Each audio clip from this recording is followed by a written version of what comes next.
తెలుగులో ఉండే రచనలన్నీ ప్రాచీన భాషా సాహిత్యంలోనే ఉండేవి.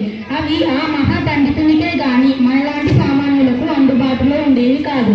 దానివల్ల మనలాంటి సామాన్యులకు సాహిత్యం అనేది ఎక్కడ దూరమవుతుందో అని నేను ఈ ఉద్యమాన్ని ప్రారంభించాను. అంటే మనం మాట్లాడుకునే భాషలోనే గ్రంథాలను కూడా రచించాలని ఉద్యమించాను. దాని ఫలితంగా ఈనాడు సాహిత్యం అనేది మనందరికీ అందుతుంది. అలా నా తెలుగు సుసంపన్నం అవుతుంది.